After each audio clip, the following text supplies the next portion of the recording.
The Galaxy Z Fold 8 is probably the biggest rethink Samsung has made to its regular Fold lineup in years. Instead of trying to make the standard Fold the ultimate productivity machine, Samsung has made it lighter, wider, easier to handle, and much better suited to the way most people actually use a phone. It's not without compromises. The cameras take a step back from last year, sustained performance isn't quite on the same level as the larger Fold 8 Ultra, and heavy users may find the battery life a little tight, but after using the Galaxy Z Fold 8 for around a week, this is still the Samsung foldable I'd personally buy. The Samsung Galaxy Z Fold 8 has arrived, and this time around Samsung hasn't simply refined last year's Fold, it has changed the formula. The Galaxy Z Fold 7 had that familiar tall cover display and a larger inner screen that leaned heavily into productivity.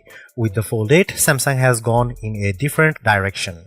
The regular Fold is now shorter, wider, and much more focused on things like watching movies, playing games, using social media, messaging, and all the everyday stuff we normally do on a smartphone. Samsung hasn't completely abandoned the productivity-focused Fold concept.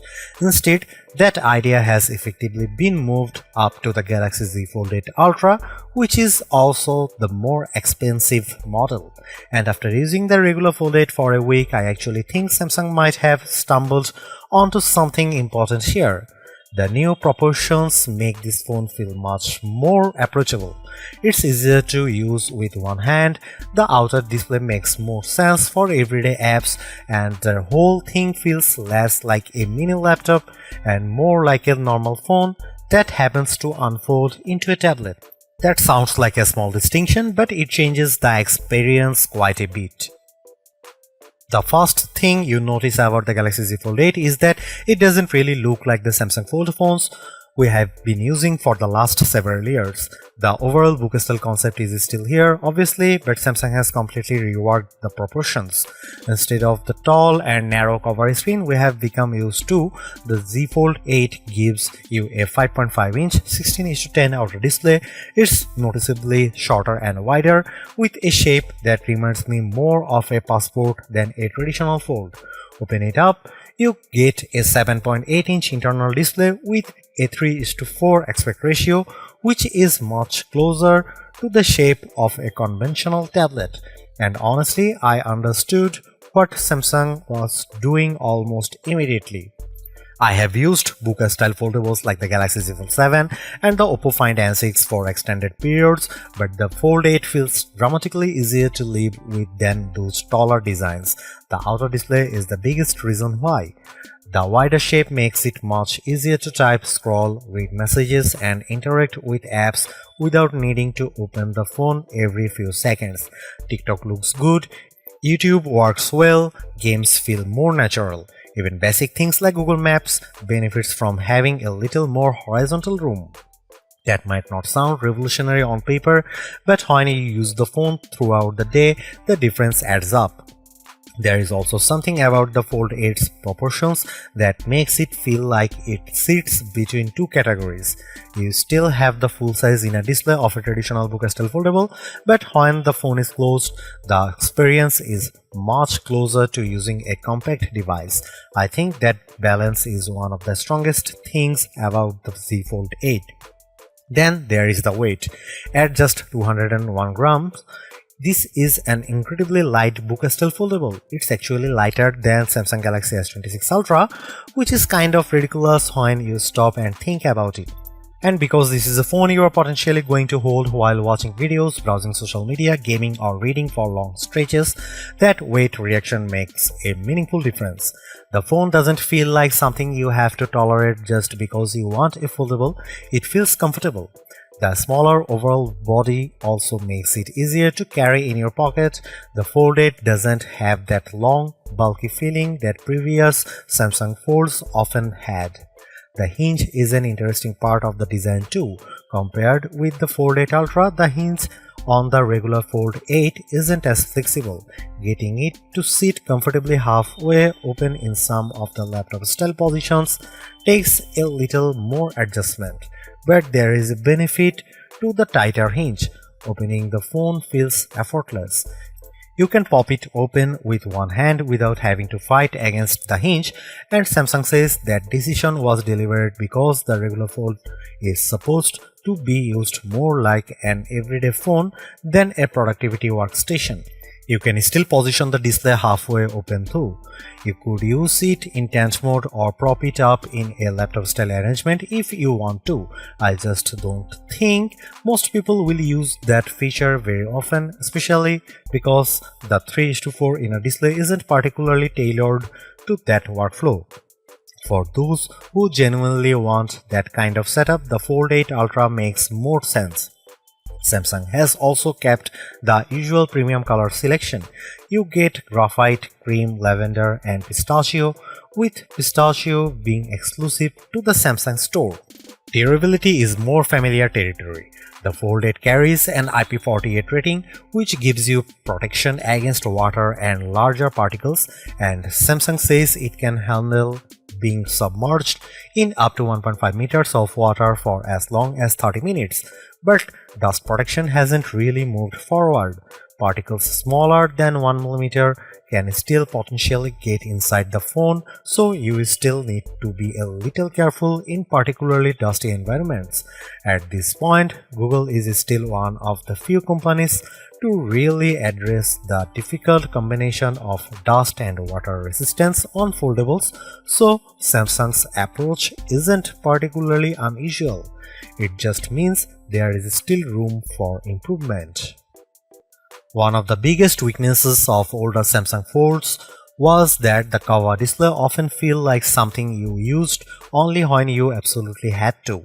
That isn't really the case with the Z Fold 8. The 5.5-inch outer screen is actually one of my favorite parts of the phone.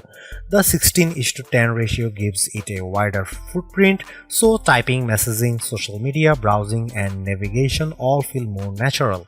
It also gives you more room for images and text than Samsung's previous tall cover displays, and that makes you don't have to unfold the phone just to do basic smartphone tasks.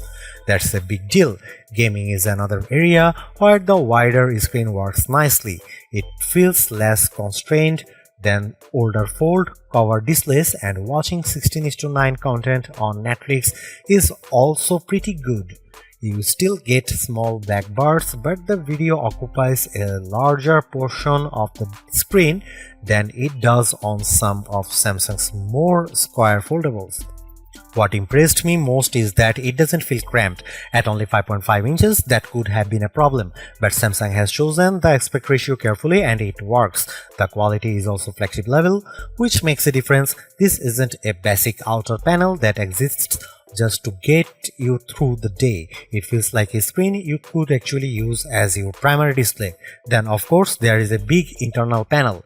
The 7.8-inch foldable display is exactly what you would expect from a high-end Samsung phone. You get dynamic AMOLED 2X, LTPO technology, a 120Hz refresh rate, and up to 3000 nits of peak brightness. It's bright, smooth, colorful, and extremely detailed. But the two things that really stand out to me are the shape of the display and the crease. The 3:4 aspect ratio might not sound like a huge change compared with previous folds, but in actual use, it makes a noticeable difference. Apps feel much more natural on the inner screen. WhatsApp works, Slack works, Instagram works, YouTube works, and in many cases, you can use them in landscape orientation without constantly wondering whether the interface is going to break or look strange. That was something I found surprisingly refreshing. With older foldables, opening a particular app sometimes came with a little uncertainty. You'd wonder whether the layout would fit properly, whether content would be cropped, or whether you'd have awkward empty spaces. With the Fold 8, I rarely thought about any of that. I just opened the app and it worked. The new shape also helps with video. Movies naturally fit the wider screen better, so although there are still black bars depending on the content, you get more usable screen real estate compared with some of Samsung's boxier designs. I actually ended up using the inner display in portrait mode quite a lot. It essentially becomes a massive smartphone screen, which is excellent for scrolling social media, playing portrait games, and watching vertical videos. TikTok in particular feels great on this display, while the Fold 8 is slightly less convincing is heavy-duty split-screen multitasking. You can still run two apps next to each other, and I used that setup regularly for things like messaging and browsing, but you don't have quite as much room as you do on the Fold 8 Ultra. Still, it's far more useful than trying to do the same thing on a conventional phone, so I wouldn't describe the Fold 8 as a bad productivity device. It simply isn't the best Samsung foldable for productivity anymore. Then there is a Flex Titanium. Samsung's new internal display technology uses two layers within the folding panel with the goal of making the screen stronger and reducing that obvious central crease, and I can definitely tell the difference. The internal panel feels more solid under your finger. There is less of that soft, flexible sensation that you get with some foldable displays, and the anti-reflective treatment also helps reduce the plastic-like reflections that have traditionally made foldable looks look less premium than standard glass displays. Then you look at the phone straight on and notice the crease, or rather you barely notice it. When the phone is lying flat, the center line is much harder to see than it has been on previous Samsung Folds. You can still spot it from certain angles, and yes, you can feel it when you run your finger over the middle. But visually, Samsung has made a pretty big improvement. I still think the Oppo Find N6 has a slight advantage when it comes to making the crease disappear, but Samsung has clearly taken a big step in the right direction. Here is where Samsung loses some of the momentum created by the new design. The Galaxy Z Fold 8 has a dual camera system with 50 megapixel main sensor and a 50 megapixel ultrawide, but there is no dedicated telephoto lens, and at this price that feels like a compromise. I understand that Samsung wants to separate the regular Fold 8 from the more expensive Ultra, but this phone still costs significantly more than several conventional flagship phones that offer much more advanced camera hardware.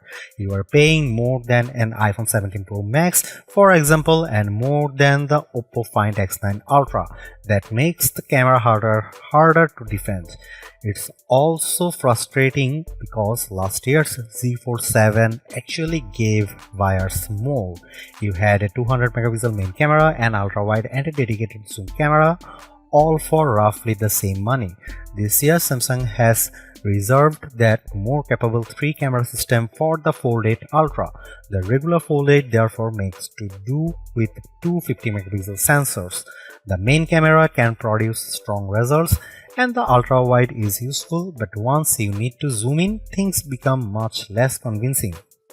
Samsung could have at least used the Ultra's 200 megapixel sensor to provide better digital or sensor-based zoom, but that isn't the case. So if camera versatility is high on your list, this is probably the biggest weakness of the Fold 8. Here are some camera samples from the Galaxy Z Fold 8.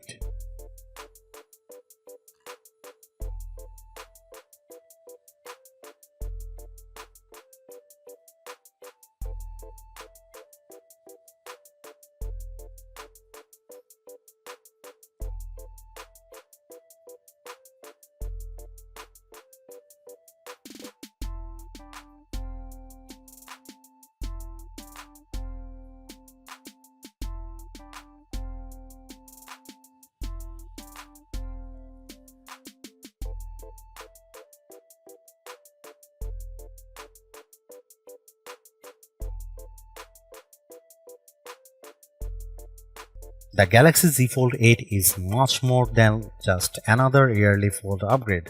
It represents a real change in how Samsung thinks about its regular book-style foldable.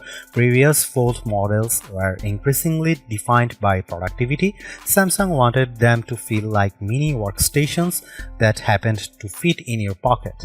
The Fold 8 takes a different approach. It wants to be a great everyday phone first and a tablet when you need one, and I think that makes a lot of sense. The shorter, wider design makes the outer display dramatically easier to use The 201-gram weight makes the phone comfortable to carry and hold. The 7.8-inch internal display is excellent, and the much less visible crease makes the folding experience feel more mature. There are still some clear weaknesses. The camera setup is underwhelming for the price. The regular Fold 8 can't sustain performance quite as well as the larger Ultra, and heavy users may find the battery life a little too close to the edge. But after spending a week with it, none of those compromises changed my overall impression. In fact, the biggest surprise for me was how quickly I started preferring this design. The phone still gives you that huge inner display when you want it, but you no longer have to feel like you are sacrificing the everyday smartphone experience just to get a foldable. That's what makes the Galaxy Z Fold 8 so appealing. It's not necessarily Samsung's most powerful foldable, it's not the best camera phone in the price range, and it isn't the productivity king anymore. That's what the Z Fold 8 Ultra is for. But if you want a foldable that feels comfortable, practical, easy to use, and genuinely enjoyable every single day, the Samsung Galaxy Z Fold 8 is the one I'd take. And honestly, after using it, I'm not sure I want Samsung to go back to the old Fold design.